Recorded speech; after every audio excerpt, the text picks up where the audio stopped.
किसान साथियों, गन्ने की खेती अगर सही समझदारी के साथ करी जाए तो बहुत ही कम दवाओं में और बहुत कम खाद में हम एक अच्छा उत्पादन ले सकते हैं। बाज़ार में बहुत सारे खाद हैं, बहुत सारी आप वीडियो भी देखते हैं, इवन मुझे भी कहते हैं कि भाई मनोज भाई आपने ये भी दवा बता दी, ये भी खाद बता दी, हम इन सारे खादों का इस्तेमाल करेंगे तो हमें कुछ नहीं बचेगा। किसान साथियों, वीडियो केवल जानकारी के लिए है। अगर आपके खेत में अच्छा जमाव आ रहा है तो आप बिना वजह क्यों दवा का या खाद का इस्तेमाल करेंगे किसी स्पेशल का। अगर आपकी गन्ने की ग्रोथ अच्छी हो रही है तो उसको केवल आप माइक्रोन्यूट्रिएंट के स्प्रे से ही क्यों ना तैयार कर लें। आपको क्या ज़रूरत है बहुत महंगा खाद नीचे ज़मीन में डालने की। तो थोड़ा सा समझदारी रखने की ज़रूरत है, अपने खेत की दशा को समझने की ज़रूरत है और खेती में शुरुआत से ही एक सही प्रबंधन की ज़रूरत है। अगर हम ये सारे काम करें किसान भाइयों तो बहुत ही सस्ती दवाओं में हम गन्ने को कीटों से भी बचा लेंगे और बहुत कम खाद में हम गन्ने को बहुत अच्छे उत्पादन तक भी ले जा पाएंगे। आज थोड़ी सी जानकारी मैं मोटी मोटी ये देने की कोशिश करूँगा, किस प्रकार हमें दवाओं का चयन करना, किस प्रकार हमें खादों का चयन करना और कैसे हम अपना खर्चा घटा सकते हैं। किसान भाइयों, बुआई से शुरू करेंगे, उसमें दवाएं भी आएंगी और खाद भी आएगी। हम बुआई से कटाई तक इसी गणित को समझने की कोशिश करेंगे, किस प्रकार हमें खाद देने हैं, कैसे कैसे खाद देने हैं और कौन कौन सी दवा का इस्तेमाल करना बुआई से कटाई तक। कुछ किसान बार बार वीडियो भी मांगते हैं कि हमें ऐसी वीडियो दे दो जिसमें हम सारी की सारी दवाएँ हो, सारे के सारे खाद हो। सारी दवाएँ कुछ नहीं होती किसान भाइयों, ना ही सारे खाद कुछ होते हैं। खाद होते हैं सिर्फ 6: nitrogen, phosphorus, potash, calcium, magnesium और सल्फर। इसके बाद जितने भी खाद हैं किसान भाइयों, उनकी बहुत ही कम मात्रा में फसलों को आवश्यकता पड़ती है। उनका इस्तेमाल हम एक आध बार अगर स्प्रे में कर लेते हैं तो भी हमारी फसल में सभी चीज़ों की पूर्ति हो जाती है और हमें बिल्कुल भी एक्स्ट्रा खर्च और अन्य खादों पे लगाने की आवश्यकता नहीं है। तो बुआई से हम किस प्रकार शुरू करेंगे किसान साथियों, जब हम गन्ने को लगाएं कभी भी हम महंगी या 3-4 दवाओं का इस्तेमाल ना करें। मैं आज आपको क्लोरोसाइपर का ही उदाहरण देकर समझाने की कोशिश करूंगा। हम बुआई में अगर 3 दवाएं या 4 दवाएं डाल रहे हैं उसका कोई फ़ायदा नहीं है।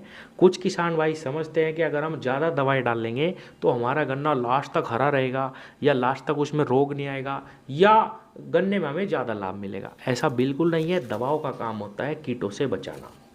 किसान भाइयों, अगर आप हमला, जो ये बिल्कुल नॉर्मल दवाएं सभी किसान साथी उसको जानते हैं, उसको भी आप गन्ने टुकड़ों पे छिड़काव कर देंगे बुआई के समय, उस पर स्प्रे लगा देंगे किसान भाइयों 500 से 600 ग्राम 1 एकड़ में, तो भी आपके गन्ने में कोई भी रोग नहीं आएगा जब तक कि आपका गन्ना जम न जाए।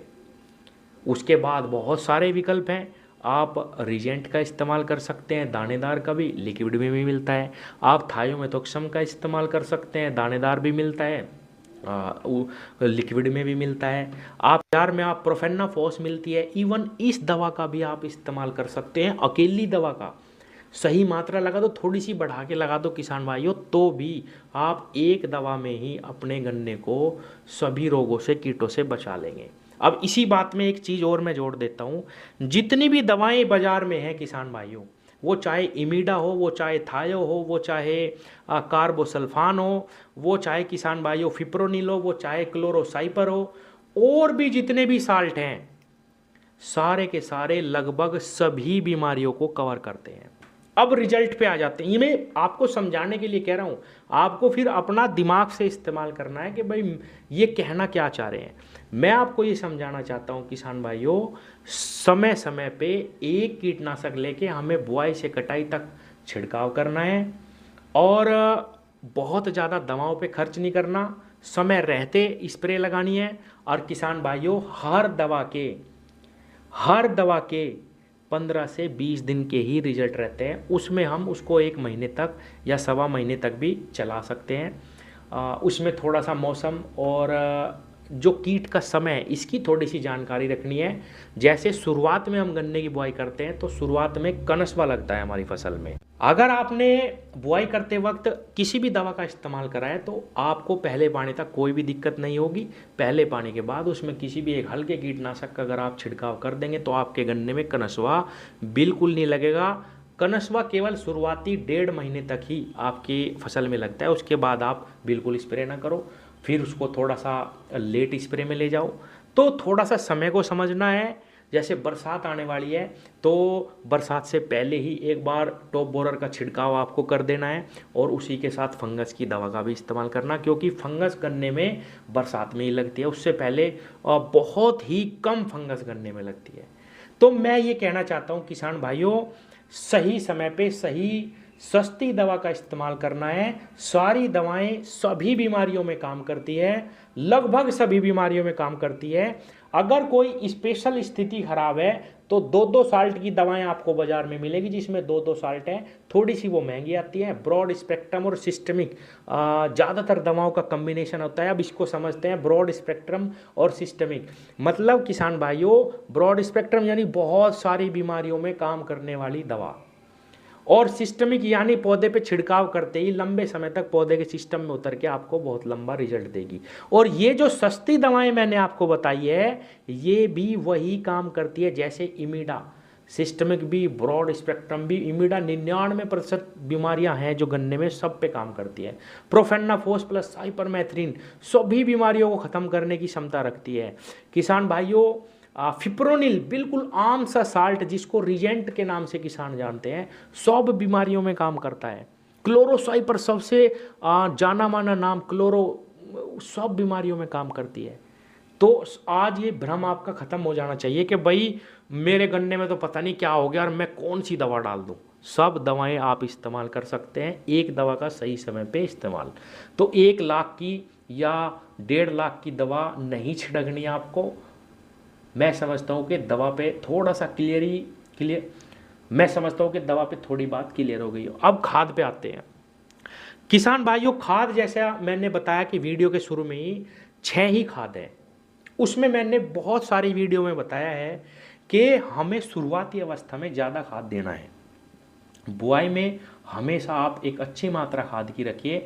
मान लीजिए आपने बुआई में डीएपी, यूरिया, पोटाश का इस्तेमाल करा, सल्फर का इस्तेमाल करा, तो आपने एनपीकेएस एक अच्छी मात्रा डाल दी। उसके बाद नाइट्रोजन, फास्फोरस, पोटाश और सल्फर डाल दिया। मैग्नीशियम रह गया आपका, वो पहले पानी पे डाल दीजिए। आपने सारे तत्व पूरे कर दिए और थोड़ी थोड़ी मात्रा 3 पानी तक आप अपने गन्ने को देते रहिए। निराई गुड़ाई रखिए गन्ने में, समय पे खरपतवार निपटाइए, आपका गन्ना बिल्कुल सही चलेगा।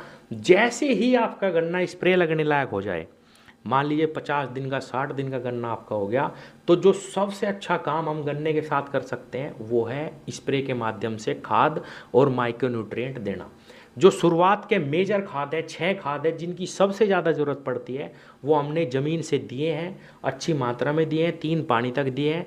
अब हमें ऊपर से माइक्रोन्यूट्रिएंट, सस्ते माइक्रोन्यूट्रिएंट का छिड़काव करना है। उसमें आप NPK 19-19 भी मिला लीजिए, इससे आपको शुरुआत करनी है। उसके बाद अगली स्प्रे 052-34 की करिए, उसके साथ भी हल्का सा माइक्रोन्यूट्रिएंट लेना है। एक चीज़ और बता देता हूँ अब यहाँ किसान भाइयों, माइक्रोन्यूट्रिएंट में सीवीड दुनिया के सबसे सस्ते खादों में एक है। इसके ऊपर कोई भी खाद नहीं आता, इसके ऊपर कोई भी माइक्रोन्यूट्रिएंट नहीं आता।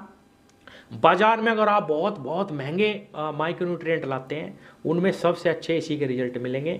अगर आप बाजार से 1 किलो ह्यूमिक एसिड ले आते हैं किसान भाइयों, उसमें से केवल 250 ग्राम ह्यूमिक एसिड का घोल घर पे बनाओ और सीवीड केवल 200 ग्राम सीवीड अपने उसी में घोल लो और किसान भाइयों NPK मिला के उसका छिड़काव कर दो। इससे सस्ता और बेहतर रिजल्ट आपको कुछ नहीं मिलेगा बहुत सस्ते में। या अगर आप ये काम नहीं करना चाहते तो बाजार से सीवीड लाओ, बहुत सारी कंपनियां आपको देंगी। या अगर आप चाहें तो कोई भी माइक्रोन्यूट्रिएंट लेके अपने गन्ने पे छिड़काव शुरू करो। 2-3 स्प्रे, 3 मैं कहूँगा कम से कम हमें गन्ने में स्प्रे जरूर लगानी चाहिए। उसके साथ ही आप कोई कीटनाशक भी लगा सकते हैं सस्ता। तो हमारी क्या क्या कॉस्टिंग बची, स्प्रे जो हम अलग अलग लगाने वाले थे उसी के साथ हमने माइक्रोन्यूट्रिएंट मिला दिया। 60 दिन के बाद ज़मीन में हमने बुआई में एक बार दवा डाल दी, 1 स्प्रे हमने पहले पानी पे कर दिया, 3 स्प्रे हमें कीटनाशक के माइक्रोन्यूट्रिएंट के साथ देने, खत्म। इसके बाद आपको कोई भी गन्ने में डोज नहीं लगानी, इसके बाद कोई दवा नहीं लगानी। ये सबसे आसान और सरल उपाय है। समय पे अपने गन्ने में काम करने हैं। सबसे ज़रूरी काम होता है गन्ने की बुआई समय पे करके उसमें खरपतवार नियंत्रण करना, वरना सारे खाद आपके खरपतवार खा जाएंगे और इस तरह हम बहुत सस्ते में गन्ने से ज़बरदस्त लाभ ले पाएंगे। अब किसान भाइयों, कई किसान साथी ये भी कह सकते हैं कि भाई हम तो ये सारे काम कर रहे हैं, हमने तो 8 स्प्रे लगा दी, हमारा गन्ना तो जब भी नहीं बचा। इस वीडियो में एक मैसेज और देना चाहता हूँ। कोई भी किसान अगर ये समझता हो कि 0-238 से अब मैं उत्पादन अच्छा ले लूँगा, या भाई सबका बिगड़ गया मेरा नहीं बिगड़ा, मैं इससे लगातार अब भी उत्पादन ले सकता हूँ, ये मूर्खता की बात है।